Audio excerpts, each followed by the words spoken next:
Hi, it's Pastor James. Well, this is a week we've anticipated for quite some time. You should have already received an email earlier in the week from Pastor Steve telling you that we have a target date for reopening and re-entry into actual in-person worship. So we're looking forward to June 7th as that date. Some intermediate openings have taken place since then. This past Tuesday, we opened the office. It's now available for public needs. If you have something and want to talk to us and need to visit with us, that's open. This upcoming week, we'll open the pavilion for scheduling. We're going to limit it. Those details are in Pastor Steve's email, but you can call the church office to schedule the pavilion for your group. We want to just keep it small, keep it safe.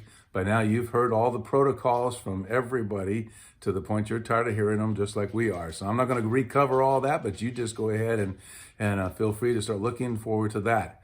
On June 7th, when we get back together, and of course, that is assuming nothing changes in the next few weeks, we will have done everything from our end we possibly can to make sure that it's safe, to make sure that things are clean, it's disinfected. But I'm going to be honest with you. Our biggest concern as a staff is it will not be like church was 3 months ago. It's going to be a little strange. Ministers that we talk to on a regular basis that have attempted to open already, some of them regret that decision and wish they had waited, but they've all had the same conclusion that it's just not the same under these health needs and the protocols necessary. We'll try to give you some information between now and then, so don't worry about the details right at this moment, but in a sense, begin bracing yourself for reentry and for recognizing that reentry is going to be a little different, not what you're accustomed to and not what we've historically experienced.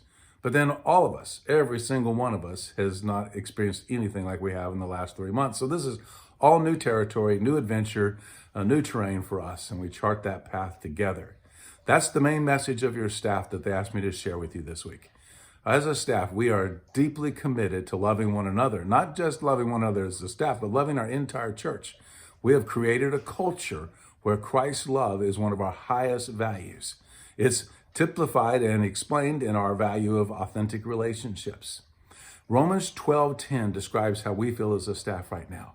In the Romans 12, verse 10, the Apostle Paul says, love one another in a family fashion. Love one another as brothers and sisters. Be deeply concerned and deeply caring. Love one another in this deep, functional, not dysfunctional fashion. And then he makes the interesting statement. He says, lead out in honoring one another. I like the way the HCSB says it. The HCSB says, outdo one another in honoring one another. That's that needs to be the primary thought we have as we approach June 7th. All of us have a lot of opinions, a lot of experiences, a lot of different circumstances that have happened in the last few months. But here's the bottom line. Whatever our personal experiences and opinions are, do not outweigh the value we have for one another. We want to be together because we love one another. We are uniquely different than any other entity. We don't want to be together for food. We don't want to be together for entertainment or sports or activities. We don't want to be together to exercise or do any other types of activities that everybody else is focused on. We want to be together because we have missed one another. So in the transition, just be prepared to love one another with that anticipation. Remember, we missed one another and we're looking forward to being together. As strange, as potentially awkward as it might be, it's going to be a good experience. And this is our opportunity one more time to show the love of Christ by loving one another. And lead out. Do like Romans 12:10. Lead out in honoring one another. I am honored to be your pastor. I'm glad to be your pastor. Your staff loves you. I've never seen a team work together as good as this team has. We do everything with the anticipation of being with you beginning on June 7th. We'll give you more details in the next couple of weeks.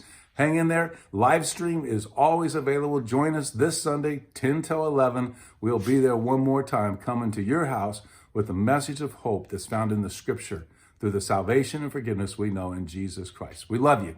Have a great day.